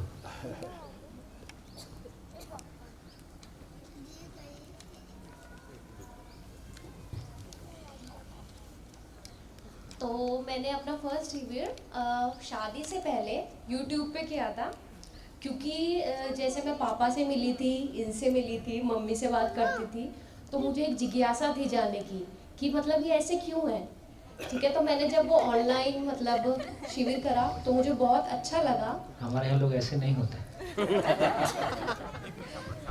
तो मैंने वो जान के मुझे बहुत अच्छा लगा। फिर मैं आई तो मैंने वैसा ही पाया, और जैसे यहाँ पर भी शिविर करके बहुत सारी क्लियरिटी हुई। और अब मेरा जो पहला मोटिव है वो ये है कि मैं खुद में व्यवस्था करके, और दूसरा ये कि जो आने वाली पीढ़ी है उसको अच्छे से कर सकूं। और उसके बाद मैं अध्ययन ये सब कुछ करते करते कंटिन्यूशन में, जैसे पापा हैं मैं उन्हें आइडल मानती हूँ अपना, तो मैं उनकी तरह होना चाहती हूँ, उस प्रोसेस में हूँ। और उससे पहले ये है कि मैं खुद में ही व्यवस्था करूँ, कि वो बहुत ज़रूरी है कि अपनी मनोस्थिति को स्टेबल करना अपने भाव विचार के लिए। और ये जो अभी बोला इन्होंने कि मैंने पापा को कल हक करा, तो मैंने पापा में अपने पापा ही देखे हैं, कभी इन लॉज नहीं देखे। तो वो मेरा इतना स्ट्रॉन्ग भाव था, क्योंकि जब अपने सब मम्मी पापा के लिए पोयम कर रहे थे तो मुझे एक बहुत इंट्यूशन थी कि मैं अपने पापा के पास जाऊं। तो मैं वहाँ गई और मैंने उनको बस, वो कुछ नहीं था, वो एक भाव था जो मैंने उन्हें हक करा और लव यू बोला। तो वो एक भाव है, उसे आप जब मैंने फील करा तो मैंने एक्सप्रेस कर दिया। तो बस यही है। और कैसा लगा? बहुत अच्छा, यहाँ पर आके भी बहुत अच्छा लगा। और सुरेश अंकल को भी थैंक यू, उन्होंने गोष्ठी में बहुत अच्छे से एक्सप्लेन करा बहुत चीज़ों को। और पापा को लो तो बहुत बहुत थैंक यू और लव यू पापा। खूब बढ़िया, खूब बढ़िया। मियाँ जी कुछ कहें?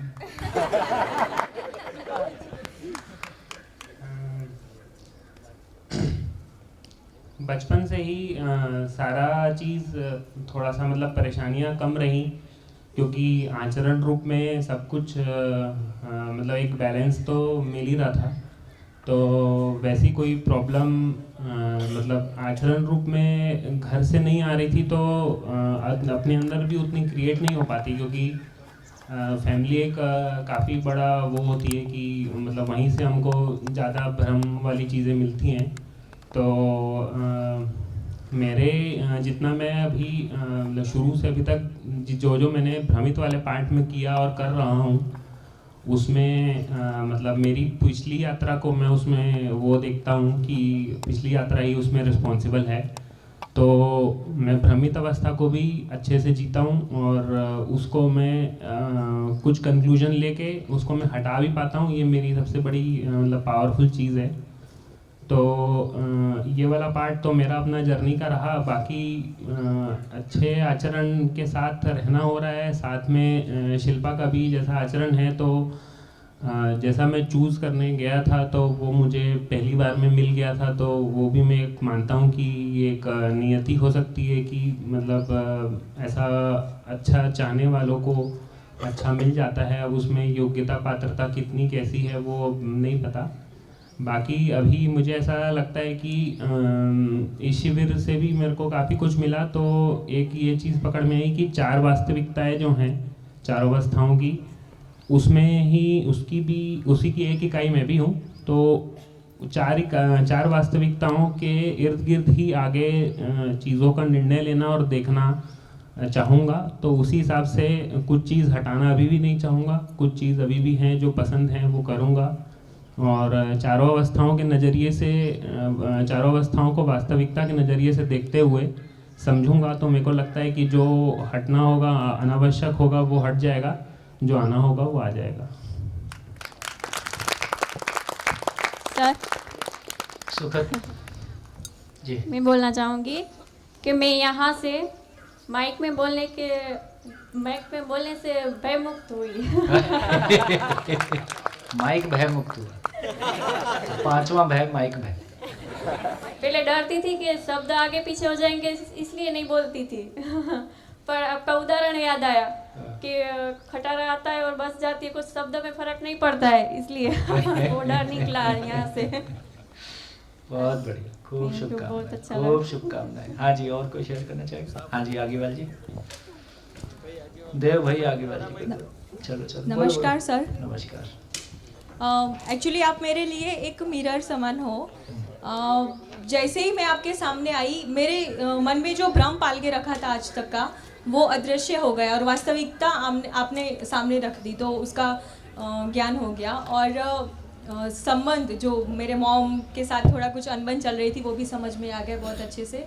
एंड या अध्ययन शिविर और वो सब कुछ भी मैं करना चाहूँगी और डेप्थ में मुझे जाना है इसमें। Thank you.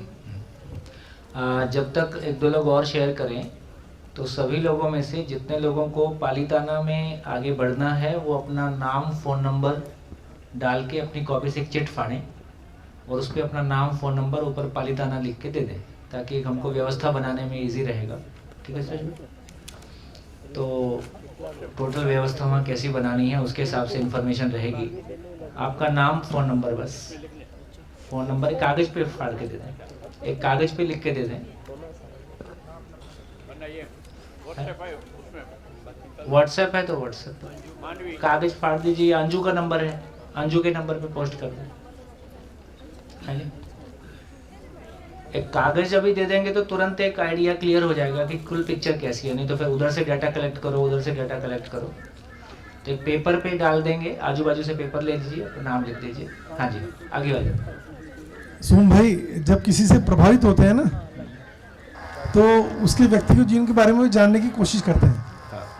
तो जब आपका पहला शिविर किया तो मैंने पता किया पुराने लोगों से भी कि सोम भाई का परिवार में कौन कौन है। तो पता पड़ा बेटा भी शादी लायक है।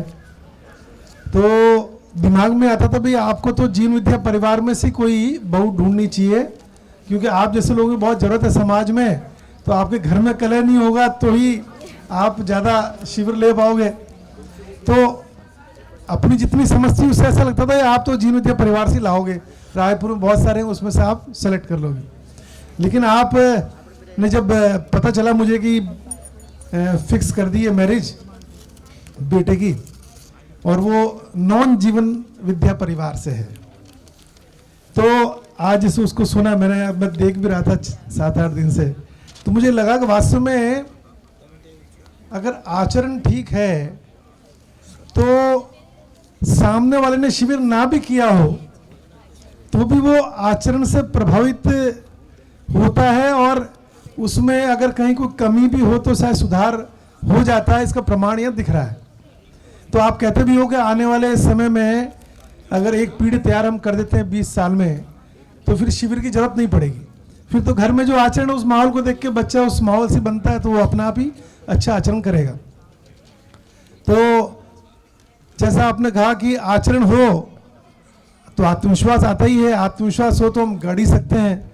तो आपने वास्तव में अपने बहू को गढ़ रहे हो आप। मैं वो पहले से गड़े गड़ाई आई। अच्छा, तो बहुत बढ़िया। नहीं मतलब इसमें लगा कि वास्तव में ये खाली कहना नहीं है। मेरा भरोसा इस मामले में, मेरे को लगता है कि ये एक व्यवहारिक विचार है और हम सबके मन में कभी ना कभी आता है। तो मेरे मन में इस मामले में अस्तित्व पे भरोसा, देखिए दर्शन में भी ये कहा जा रहा है वैसे कि अस्तित्व के प्रति विश्वास से स्वयं के प्रति विश्वास। अभी मान लो मेरी स्थिति तो बहुत व्यवस्थित नहीं है मानव के रूप में हम सब की, लेकिन जैसे जैसे अस्तित्व का अध्ययन करते हैं तो पता चलता है कि किसी नियम से संचालित है, और ये अस्तित्व में इतनी सारी तमाम घटनाएं किसी बिना नियम के नहीं घट रही हैं, चाहे वो हमारी जिंदगी में भी घट रही हैं। और जब मैं अपनी जिंदगी का घटनाक्रम देखता हूँ तो मेरे को ये भी समझ में आता है कि एक धारा, घटनाओं की धारा बह रही है जो एक नियति विधि से अपने तरीके से काम कर रही है। तो ये मानना कि 4 शिविर करके किसी को बहुत बड़ी अकल आएगी और जिन्होंने शिविर नहीं किया है उनके साथ झंझट होगा, ऐसा बिल्कुल गलत है। तो मूल बात यह है कि हर व्यक्ति की अपनी एक जर्नी है, उस जर्नी के क्रम में उसकी अपनी एक स्थिति गति है। तो ऐसा भी हो सकता है बिना शिविर किया हुआ व्यक्ति अपनी जर्नी के क्रम में शिविर किए हुए व्यक्ति से बहुत आगे की स्थिति में हो। हाँ, उसके पास ये शब्द नहीं होंगे। शिविर से क्लैरिटी बन जाती है, अपने भाव को हम शब्द दे पाते हैं, शब्दों को भाव दे पाते हैं। तो मुझको इस क्रम में ये भरोसा जरूर था कि जो होगा, फिर ये मान जो होगा अच्छा हो। तो उस क्रम पे उस पे विश्वास करते हुए, और ये संयोग बहुत सुखद रहा, जितना हमने सोचा था उससे ज़्यादा सुखद रहा। तो मुझको लगता है कि ऐसे ही हम सब बहुत दिमाग लगाने से ज़्यादा काम नहीं चल रहा, अस्तित्व पे भरोसा करने से मेरे को लगता है ज़्यादा काम चल रहा है।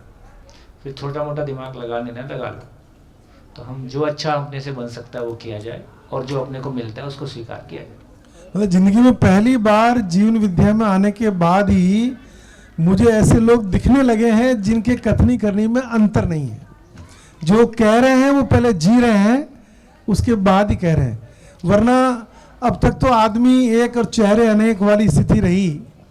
तो एक तो ये था। दूसरा ये था कि जैसे मैं कहता ही रहता हूँ बीच में, मैं 54 साल का हूँ, तो बहुत भाग दौड़ कर ली जिंदगी में, बहुत कमा लिया, अपने आवश्यकता ज़्यादा कमा लिया। तो पर तलाश से समझ नहीं आ रहा था ये खालीपन क्यों है। तो उस तलाश में 22 साल लगे। सामाजिक, धार्मिक, राजनीतिक काम करने के बाद समझ में आ गया भाई वही खाली है तो मेरा खालीपन कैसे भरेंगे। तो यहाँ आके अब मेरी तलाश खत्म हो गई कि अब और कहीं नहीं जाना है, यही करना है। और जैसा आप कहते भी हो कि 3-4 शिविर तो परिचय के सबको करना ही चाहिए। मैंने तो तय किया भी कि जब भी शिविर होगा, चाहे आपका होगा, दूसरे प्रबोधक का होगा, परिचय का होगा, अध्ययन बिंदु का होगा, जाना है। क्योंकि व्यापार छोड़ने के बावजूद भी मैंने देखा घर पे रहते हैं तो ये व्यवस्था आज की इतनी उलझी हुई है कि उलझनों से भरी हुई है कि व्यस्त ही रहते हैं, वो सोचने का समय ज़्यादा होता नहीं वहाँ पे। तो यहाँ आते हैं तो 8 दिन घर पे वो ऐसे मोबाइल को रोज सुबह चार्ज करते हैं ना, हाँ, ऐसे ही 2-3 महीने में अपने आप को चार्ज कर लें तो हाँ, नहीं, ठीक बात। तो इसलिए चार्जिंग जैसा है। तो मैंने ये इस दृष्टि से बोला भी सब ये ना घबराया क्योंकि मेरी तरह 13 शिविर करने पड़ेंगे। जिनकी उम्र कम है वो तो जल्दी कर लेंगे, नहीं, और बाकी तो 50 के बाद वानप्रस्थ आश्रम है। हाँ, अब और करें भी क्या, अब घर में हमारे लिए कुछ काम भी इतना ज़्यादा नहीं है, तो चलो इस बहाने ऐसे अच्छे लोगों से मिलना होता है, कुछ अच्छी शेयरिंग होती है, और जो मिलके अच्छा कर सकेंगे वो करेंगे। तो इसलिए जिंदगी का मौज ले रहा हूँ मैं तो अभी पहली बार। अब हम मौज लेने के लिए, मेरे 53 साल की जिंदगी और ये 1 साल की जिंदगी अगर मैं तुलना करूं तो 53 साल की जिंदगी छोटी दिखती है। बहुत बढ़िया। और आप तो क्या शब्दों को बहुत बढ़िया तरीके से रख भी पाते हैं। जैसे आज आपने एक लाइन बोली बहुत ही गहरी थी। 13 शिविर में आपके भी किए होंगे, 8-9 तो किए ही होंगे, तो उसमें पहली बार सुनी मैंने कि खाली स्थान खाली नहीं है, सुख का सागर है। अगर समझ लेंगे तो अपना खालीपन भी भर जाएगा। बहुत जबरदस्त, बहुत ही बढ़िया। आप ही कदरदान। तो thank you, thank you, thank you. हाँ जी, 1:20 समापन की ओर चलें। छोटे लाल जी, डॉक्टर छोटे लाल शाह जी कुछ कहना चाहते हैं? हाँ जी, सुरेश भाई समापन की ओर ले चलें।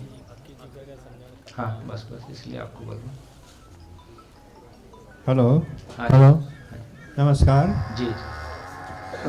ये सुखद संयोग रहा कि इस गांव में ये शिविर का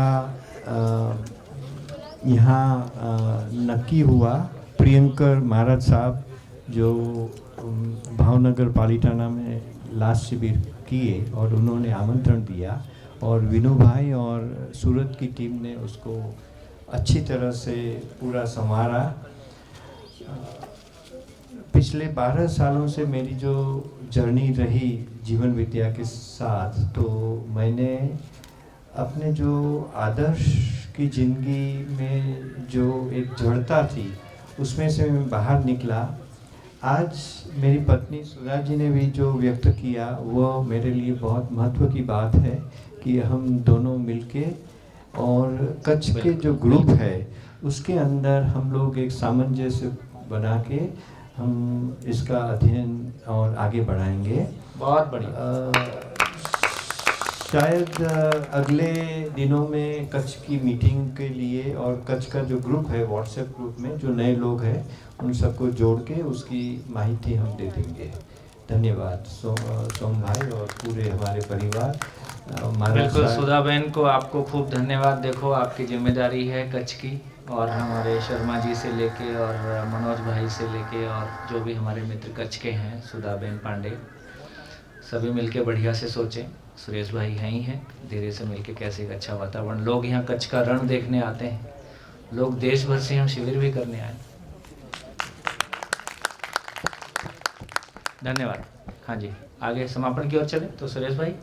हाँ जी सुरेश भाई, चलो इनको नहीं बेटा बोलो आप माइक।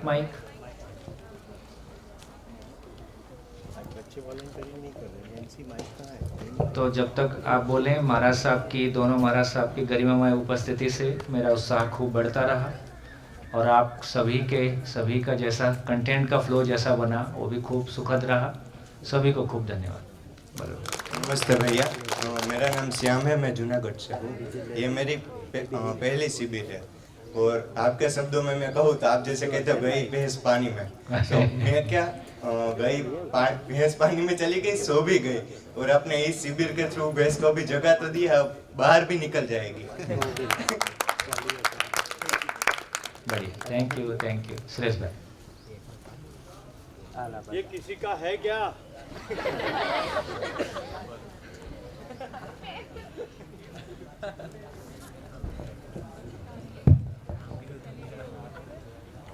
क्या बोले, ये बड़ा प्रश्न है। शर्मा जी से कुछ नहीं सुना। शर्मा जी माइक तो दो। थोड़ी सी हटके है इसलिए। आ जाओ आपकी नहीं सुनेंगे तो कैसे होगा।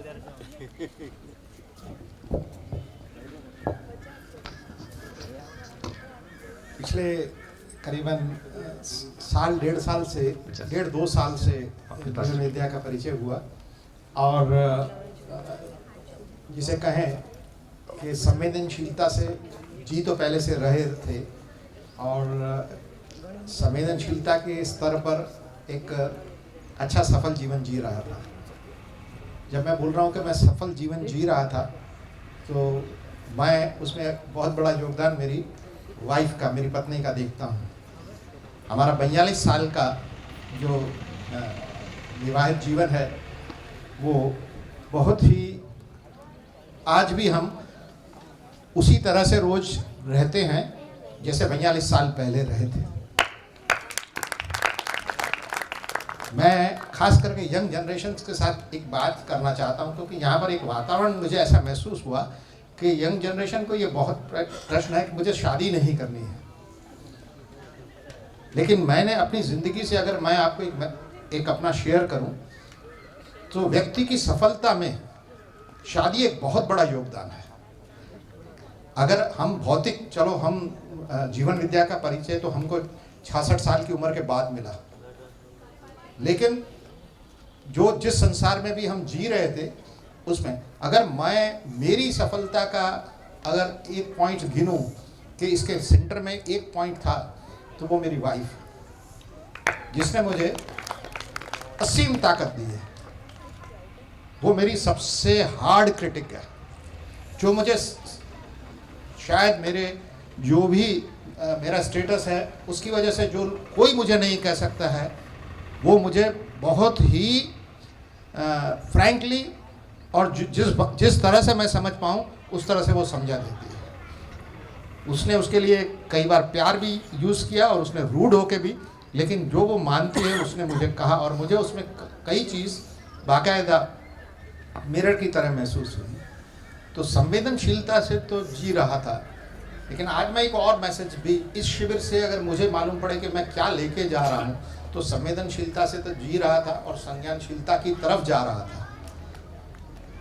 लेकिन मेरी इस शिविर के बाद एक्चुअली बहुत एक बड़ी इच्छा मेरी खड़ी हुई है और मैं अपने आप में एक संकल्प की तरफ बढ़ रहा हूँ। मैं और मेरी वाइफ हमेशा ये कहते थे कि तू मुझको छोड़कर मत जाना, और मैं भी उसको यही बोलता था कि तू मुझको छोड़ के मत जाना। लेकिन आज मुझे इस शिविर करने के बाद में मैं अपने शरीर से ये बात कहना चाहता हूँ कि मैं तुझे देखते हुए छोड़ना चाहता हूँ। ये मेरी एक इच्छा बनी है कि शरीर मुझको नहीं छोड़ के जाए। शरीर मुझको छोड़ के जाएगा मतलब वो मेरे साथ कोई दुर्घटना हो सकती है, मेरा हार्ट फेल हो सकता है, लेकिन मैं एक ऐसी इच्छा कि मैं पूरी जागृत अवस्था के अंदर और बहुत अच्छी मनोस्थिति के अंदर अगर अपने इस शरीर को छोड़ता हूँ तो मैं मेरी अगली यात्रा की तरफ, मैं मोक्ष की तरफ जाना चाहता हूँ। ऐसी मेरी इच्छा। धन्यवाद। बहुत शुक्रिया, क्या बात। आपने शिविर में भैया के मुंह से बार बार सुना ही था, खुश होके करना। तो ये पूरा शिविर विनू भाई मांडविया, पूरी सूरत की टीम, सभी स्वयंसेवकों की ओर से अपनी खुशी की अभिव्यक्ति ही रही। हमें कुछ मिल गया तो ऐसा मन हुआ कि सभी को मिले। तो हमारी पूरी टीम के लिए जो भी कृतज्ञता व्यक्त की गई वो आपका बड़प्पन है, हालांकि हमने हमारे सुख के लिए ही किया। एक अच्छी बात ये रही कि इनविटेशन तो भेजते हैं हम बहुत सारे प्रसंगों में, राइट, पर लोग आते नहीं। तो कहते हैं भाई प्रसंग तो शोभा देता है लोगों से। तो आप लोगों की वजह से ये पूरी जागृति पथ की यात्रा हमारी भी जो है उसमें शोभा बनी। काम करते हुए भी, हम आगे पीछे होते हुए भी हम भैया को सुनते ही रहे। मुझे बीच में एक व्यक्ति ने कहा था कि तुमने तो पहले शिविर किया है तो फिर अब शिविर का क्या फ़ायदा। तो एक महत्वपूर्ण सूचना मुझे देनी है, हर एक शिविर का फ़ायदा है ही, क्योंकि पिछले कई सालों से हमने भ्रम और सुविधा के बारे में इतना सुन रखा है, ये इतना इकट्ठा हुआ मसाला है, तो जितनी बार ये सच्चाई के बारे में सुनते हैं वो गलता जाता है, डाइल्यूट होता जाता है। हम सही रास्ते पर चल रहे हैं, उसकी निष्ठा बढ़ती जाती है। और जब यहाँ कई लोगों की ज़िंदगी में जो नया खुलापन आता है वो देख के हम खुशी से रो पड़ते हैं कि कितना खूबसूरत हो गया। अभी जैसे कल प्रियंका तो रो पड़ी, मुझे भी रुला दिया। तो ऐसा बहुत सारा घटना घटी है, राइट, ब्रेक के दौरान, शेयरिंग के दौरान। तो इतना अच्छा लगता है कि हम सही रास्ते पर हैं, ये दृढ़ होता जाता है। बहुत बढ़िया। तो बड़ी ये तृप्ति के क्षण है। शिविर समाप्त होते कभी भी अच्छा नहीं लगता।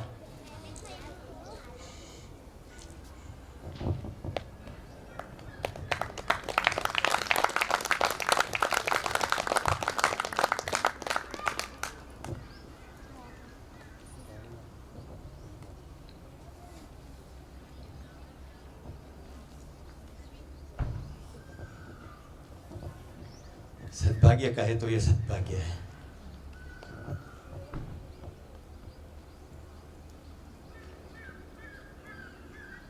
अपनी सभी की जागृति में सहायक होने का सद्भाग्य।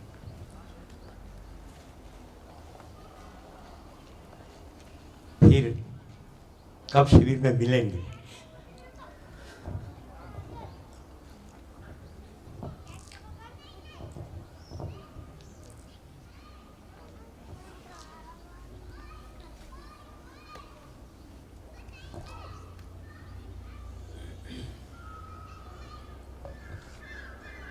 पहली बार जब परिवार की व्याख्या सुनी, शायद इस बार मैं सभा में नहीं था, भैया ने बोला भी होगा, जो पार लगा दे वो परिवार। खून के रिश्तों से भी बड़े रिश्ते समझदारी के।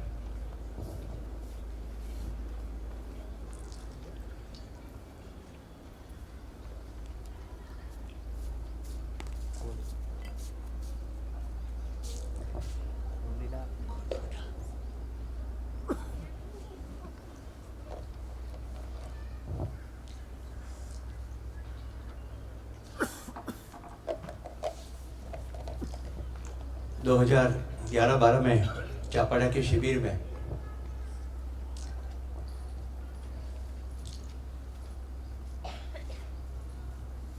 जो मन में स्पष्टता हुई, तो जब मैं यहाँ से माइक में सूचना देता था तो भैया बड़ी तृप्ति थी कि कितना बड़ा परिवार कर पाया।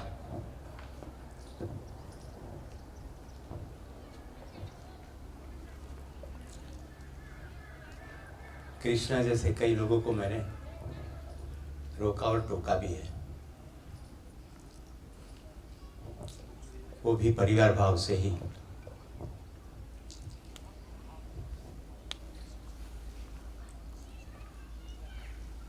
तो एक बड़ा समझदार परिवार बना पाए, जो तृप्ति में यहाँ से शेयर कर रहा हूँ, खुशी खुशी रोते हुए।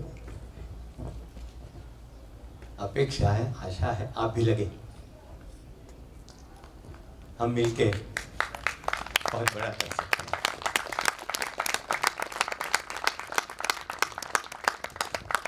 कुछ एक खुशी के समाचार। कई बार आपने देखा होगा, मैं आगे बैठे भी काम कर रहा हूँ, कान यहाँ पर और उंगली फोन पे। गणपत यूनिवर्सिटी के पूरे स्टाफ के लिए हम 13 तारीख को जीना उत्सव पूर्वक पर भैया की बात रखेंगे। तो भैया पूरे स्टाफ के साथ पूरी यूनिवर्सिटी के लिए बात करेंगे। 14 तारीख को गुजरात में लगे सभी शिक्षा यूनिवर्सिटी एजुकेशनल इंस्टीट्यूट के टॉप डायरेक्टर्स, वाइस चांसलर, इन लोगों के साथ बात होगी पूरे दिन कि शिक्षा में हम कलेक्टिवली क्या कर सकते हैं। तो भैया तो जब गुजरात में आए तो हम लगातार कहते हैं चूसते रहते तो उनका एक एक पल गुजरात में जितना भी हो सके इतने करने में लगाते हैं। मेरी आपसे प्रार्थना, आशा, अपेक्षा ये है कि हमारे प्रयत्न सफल तभी होंगे जब हम परिवार मिलके एक उदाहरण खड़ा कर सकते हैं। राइट? तो सभी की यात्रा अच्छी रही, मुझे बड़ी खुशी है आप लोग आए। पूरी टीम से फिर से एक बार धन्यवाद।